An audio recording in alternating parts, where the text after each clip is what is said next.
मैं जो कुछ कर पाया हूं, जीवन भर मुसीबतें सहन करके विरोधियों से टक्कर लेने के बाद ही कर पाया हूं।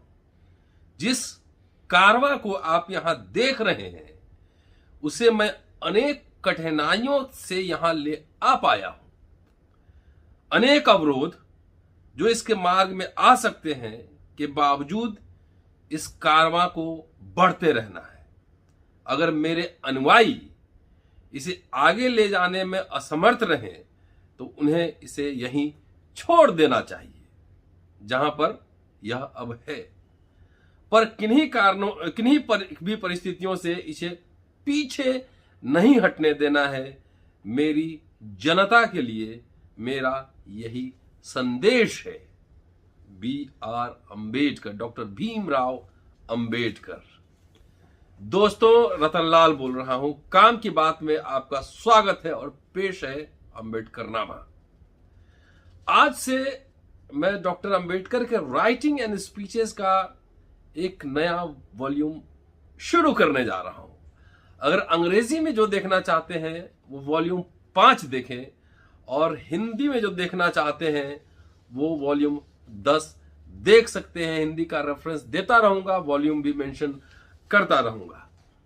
जो अंग्रेजी का जो वॉल्यूम है 5 नंबर, वो 2 खंडों में विभाजित है। हिंदी में वॉल्यूम 9 और वॉल्यूम 10। वॉल्यूम 9 में अंग्रेजी के वॉल्यूम 5 का 3 चैप्टर उसमें शामिल है, और 10 में भी 3 चैप्टर शामिल है। 2 खंडों में है हिंदी में। तो पहले खंड को मैं बाद में करूंगा। पहले वॉल्यूम 10 पे जाता हूं, हिंदी वाला, जिसका संबंध आपके दैनिक जीवन से है। आपके आसपास जीवन में क्या घटनाएं घटित हो रही हैं, धर्म क्या है, धर्म आपके जीवन को कैसे प्रभावित करता है, और क्या क्या अवरोध उत्पन्न करता है।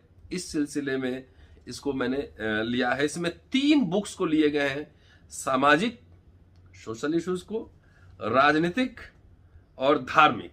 इसी क्रम में लगातार मैं छोटे छोटे एपिसोड्स आपके पास लेकर आऊंगा। उसमें क्या लिखा है पढ़ूंगा, समझाऊंगा भी, और अपने आसपास इर्द गिर्द क्या घटनाएं चल रही हैं उससे को रिलेट करके आप देख सकते हैं। तो आज मैं वॉल्यूम 10 का जो भाग 1 पहला है, सामाजिक, उसका पहला चैप्टर है सभ्यता या घोर असभ्यता, सिविलाइजेशन और फेलनी। इसमें 4 उपखंड है, मतलब 4 इसमें एपिसोड बनेंगे ही पहले ही में, सभ्यता या घोर सभ्यता में। उसके बाद जो दूसरा चैप्टर है वह समाज जिसे हिंदुओं ने बनाया। तीसरा है हिंदू समाज की आधारशिला। चौथा सपृश्य बनाम अस्पृश्य, और 5वां जाति प्रथा का अभिशाप। तो हर चैप्टर्स में से छोटे छोटे एपिसोड्स बनाकर पेज नंबर के साथ आपके पास आऊंगा, आपको बताऊंगा। आप सुनिए, सुनाइए, ज्यादा से ज्यादा शेयर कीजिए, और सब्सक्राइब करना ना भूलें, ब्लू बटन दबाना ना भूलें। तो आज इस क्रम में पहला शुरू करता हूं, सभ्यता या घोर असभ्यता, पहला चैप्टर का पहला खंड। और इसमें चलते हैं।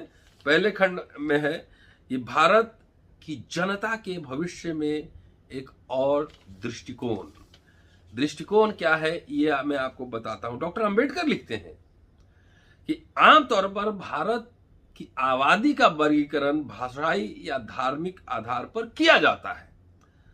भारत के लोगों के वर्गीकरण के यही 2 आधार हैं जो कभी काफी लंबे अरसे से व्यवहार में लाए जाते रहे, पालन किए जाते रहे।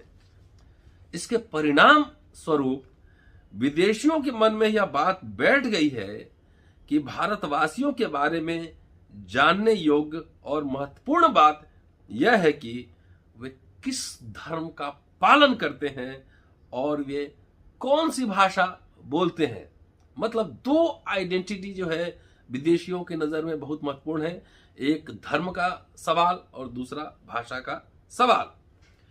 इस सीमित दृष्टिकोण के कारण वे भारत में प्रचलित धर्मों और भाषाओं की जानकारी से ही संतुष्ट हो जाते हैं। जिस किसी विदेशी को धर्म में रुचि होती है वह केवल एक बात याद रखता है कि भारत में जो लोग हैं वे या तो हिंदू हैं या मुसलमान हैं, जो हिंदू हैं या मुसलमान हैं, या फिर वह यह याद रखता है कि भारत में जो लोग बसते हैं उनमें कुछ मराठी बोलते हैं, कुछ गुजराती बोलते हैं, कुछ बांग्ला और कुछ तमिल भाषाएं बोलते हैं। आगे डॉक्टर अंबेडकर लिखते हैं कि भारत के लोगों के वर्गीकरण के जो आधार हैं उनमें से धार्मिक वर्गीकरण किसी विदेशी को अधिक प्रभावशाली और आकर्षक लगता है, इसलिए वह भाषाओं के मुकाबले धर्म में अधिक रुचि लेता है। लेकिन फिर भी वह भारत के सभी धार्मिक संप्रदायों से परिचित नहीं है। वह केवल हिंदू और मुसलमानों को जानता है, कभी कभी सिखों के बारे में भी सुनता है, भूले भटके ईसाइयों के बारे में भी सुनता है, भले ही उसकी संख्या लगातार बढ़ रही हो, और बौद्धों के बारे में तो उसे कभी कोई जानकारी ही नहीं मिल पाती। ये चर्चा करते हुए डॉक्टर अंबेडकर आगे बता रहे हैं, लिख रहे हैं कि विदेशियों के मन में यह धारणा बैठ गई है कि भारत में केवल हिंदू और मुसलमान है और अन्य के बारे में सिर खपाने की कोई जरूरत नहीं है। इस प्रकार की धारणा का होना अत्यंत आवश्यक है और इसके कारण है, और कारण क्या है कि सारे देश में हिंदू मुसलमानों के दंगों की चर्चा है और स्थिति इतनी गंभीर है, उसका अनुमान इस बात से लगाया जा सकता है कि हाल के वर्षों में कितने अधिक हिंदू मुस्लिम दंगे हुए और उनमें कितने अधिक लोग हताहत हुए। उस समय दो धाराएं थी, दोनों अपने अपने मुल्क की बात कर रही थी, हिंदू राष्ट्र बनाने की। इसकी चर्चा डॉक्टर अंबेडकर दिलचस्प तरीके से कर रहे हैं जो आपकी आंखें खोल देगा। कहते हैं कि जो हिंदू मुसलमान का झगड़ा है वो क्या है। कहते हैं कि यह संघर्ष अपने अपने साम्राज्य को स्थापित करने के लिए, अर्थात अपनी अपनी हुकूमत को स्थापित करने के लिए संघर्ष है। ऐसे हिंदू हैं जो भारत में हिंदू राज स्थापित करने के लिए संघर्ष कर रहे हैं, जिसमें मुसलमानों की हैसियत केवल अधीनस्थों की होगी, सबऑर्डिनेट्स की होगी। ऐसे मुसलमान भी हैं जो सब जगह इस्लाम धर्म होने का सपना देख रहे हैं।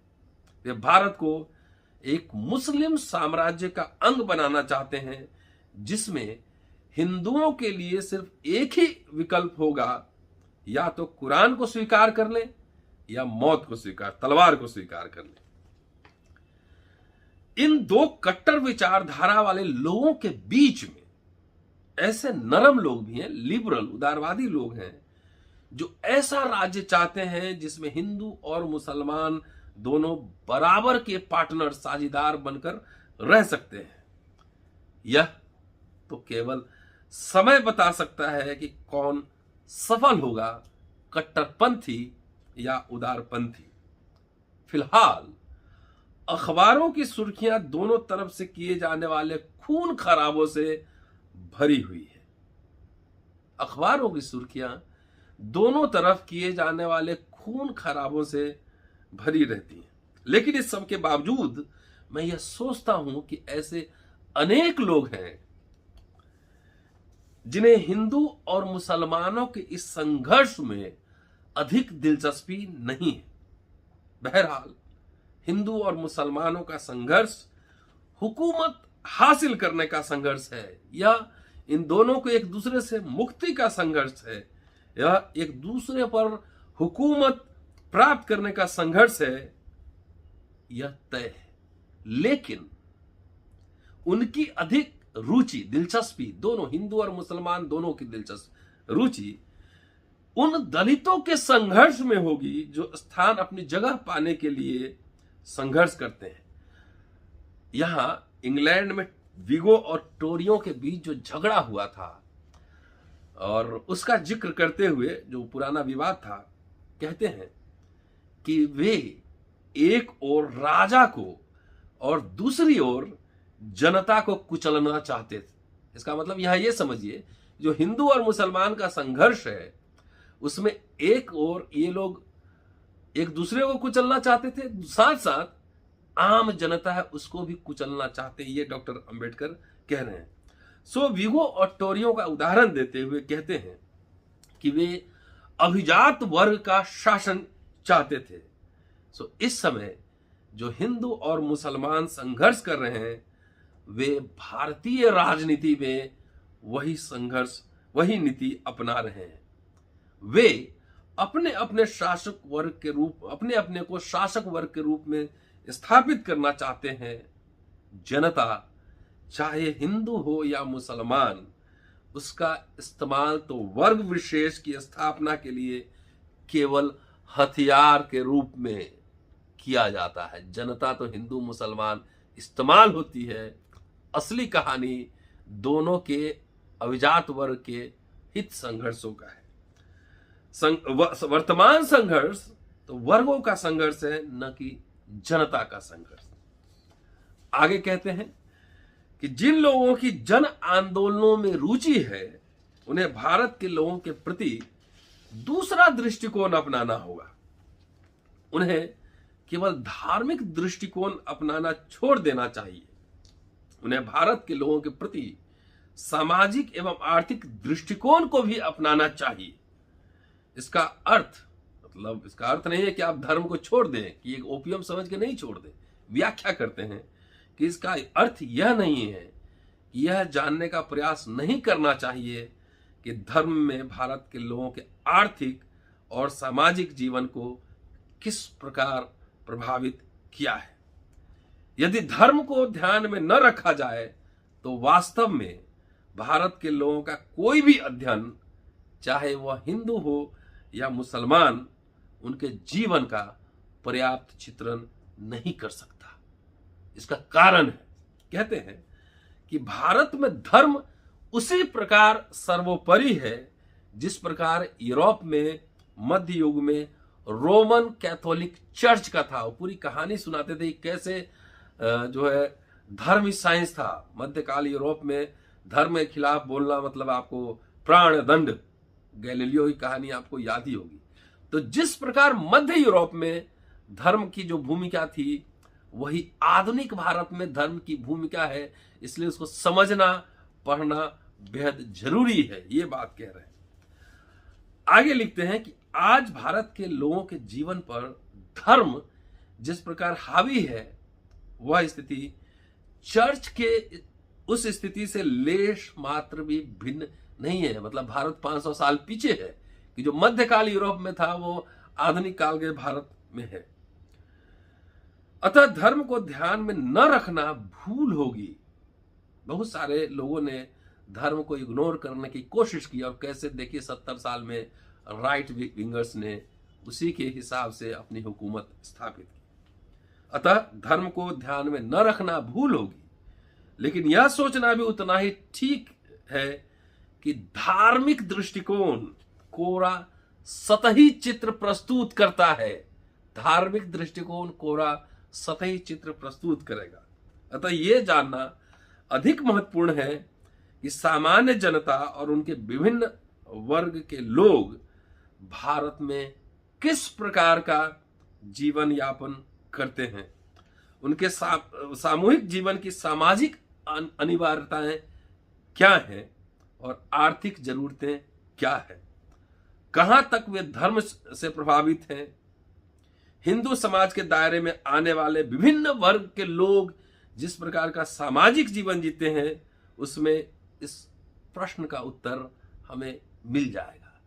तो आज जो धर्म की लीला चल रही है, मैंने इसीलिए पहले वॉल्यूम 10 निकाला है कि बहुत सारी बारीकियां जो डॉक्टर अंबेडकर 30 के दशक में लिख रहे थे वो आपके इर्द गिर्द आसपास घूमती नजर आएगी। अगर ये आप पेज नंबर देखना चाहते हैं तो जो मैंने बातें कही हैं हिंदी के वॉल्यूम 10 पेज नंबर 5 से लेके 7 3 पेज है, इसको जरूर जाके पढ़िए। और अंग्रेजी वाला वॉल्यूम भी जरूर पढ़िए, वॉल्यूम 5, ये पेज नंबर 127 से आगे आपको पढ़ता हुआ दिखेगा, क्योंकि उसके पहले का जो वॉल्यूम है वॉल्यूम 9 में है। तो धीरे धीरे छोटे छोटे एपिसोड्स बनाकर आपको दिलचस्प इतिहास के वे अनछुए पन्ने जिनको नजरअंदाज किया गया, दबाया गया, आपको नहीं बताया गया, आपके बीच लेकर मैं आता रहूंगा। शुक्रिया। Keep watching and sharing Ambedkarnama.